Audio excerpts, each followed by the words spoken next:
শ্যামসুন্দরী মা, যাকে কলকাতার জীবন্ত কালী বলা হয়ে থাকে। মায়ের মন্দির কোথায় রয়েছে, কিভাবে পুজো দেব, তা এই ভিডিওর মাধ্যমে আপনাদের সামনে তুলে ধরব। Good morning everyone. আজ আমরা এসেছি মা শ্যামসুন্দরী মায়ের মন্দির, যাকে কলকাতার জীবন্ত কালী বলা হয়। এটা এখন শিয়ালদাতে আছে মায়ের মন্দির, মায়ের বাড়ি শিয়ালদাতেই আছে।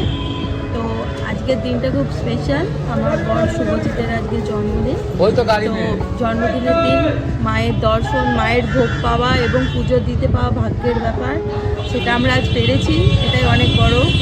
আর কাল আমি এসেছিলাম কলকাতায় ওকে সারপ্রাইজ দিতে, ওর বার্থডে বলে। তো আজকে চলে যাওয়ারই কথা ছিল, বাট কেন জানি না ও আজকে অফিস গেল না, ছুটি নিল। আর হঠাৎই প্ল্যান হয়ে গেল আমাদের মায়ের কাছে আসার। সবই মায়ের ইচ্ছে। খুব ভালো করে আমরা পুজো দিতে পারলাম, খুব ভালো লাগছে। আর মায়ের দর্শনও খুব ভালো করলাম। আর কিছুদিন আগে আমি স্বপ্নতেও মাকে দেখেছিলাম, যে জীবন্ত কালী শ্যামসুন্দরী মাকে। সেদিন থেকে আমার ইচ্ছে ছিল যে না, মায়ের কাছে আমায় যেতেই হবে। আর আজ আসতে পেরেও আমি ভীষণ খুশি, ভীষণ খুশি। ওটা গা কাঁটা দিয়ে দিল মাকে দর্শন করে। চলুন আমরা তাহলে দেখে নিই আমরা কিভাবে মায়ের মন্দিরে যাব। বাস থেকে শিয়ালদা ইএসআই হসপিটালের সামনে নামতে হবে।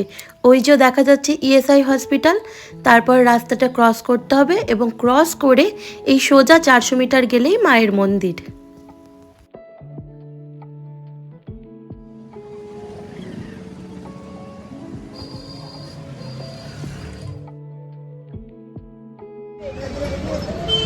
এই যে রাস্তাটা, এটা সোজা চলে গেছে। এটা একদম স্ট্রেট মায়ের মন্দিরে ঢুকে যাচ্ছে। তো এই রাস্তাটা সবথেকে ভালো বুঝতে পারবেন, দেখবেন দুদিকে শুধু মানে ওই পেপারের দোকান আছে, পেপার, ব্যাগ। একদম সোজা চলে আসবেন, তাহলেই মায়ের মন্দির পেয়ে যাবেন। দুজনে হাঁটতে হাঁটতে পৌঁছে গেলাম মায়ের মন্দিরে।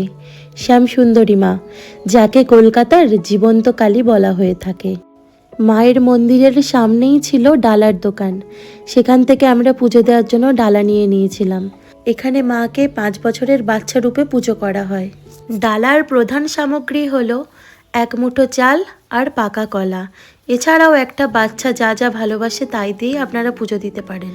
এছাড়াও আমি নিয়ে নিয়েছিলাম একটা গোলাপ ফুল। আর আমার ডালাতে যা ছিল মাজা, ক্যাডবেরি, অবশ্যই 1 মুঠো চাল আর পাকা কলা তো ছিলই। ডালা নেওয়ার পর আমরা প্রবেশ করলাম মায়ের গর্ভগৃহে।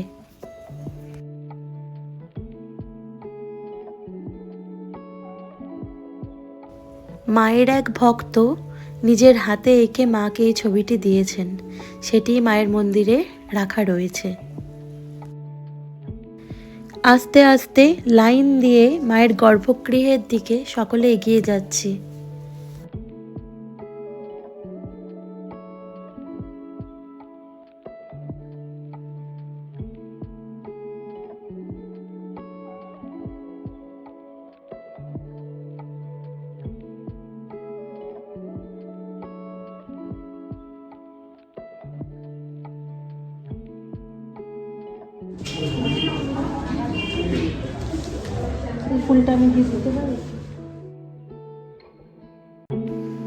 অবশেষে মায়ের দর্শন হলো।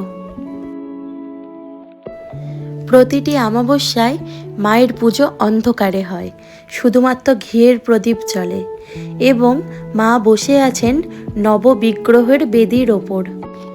কথিত আছে 28টি শনিবার যদি মাকে দর্শন করা যায়, তাহলে বিভিন্ন গ্রহদোষ থেকে মুক্তি লাভ করা সম্ভব। একটা খুব সুন্দর জিনিস দেখলাম, মায়ের ভোগ। মাকে দর্শন করতে আপনি যখনই আসবেন, মায়ের ভোগ আপনি পাবেনই। আমাদেরও মায়ের ভোগ পাওয়ার সৌভাগ্য হয়েছিল, খিচুড়ি এবং পাকা কলা। খুব ভালোভাবে মায়ের দর্শন করে আমরা ফেরার পথ ধরলাম। যাই হোক, আমাদের দিনটা খুবই ভালো কাটলো। আপনারা সবাই ভালো থাকবেন, সুস্থ থাকবেন। আবার দেখা হবে নেক্সট কোনো অন্য ভিডিওতে। টাটা।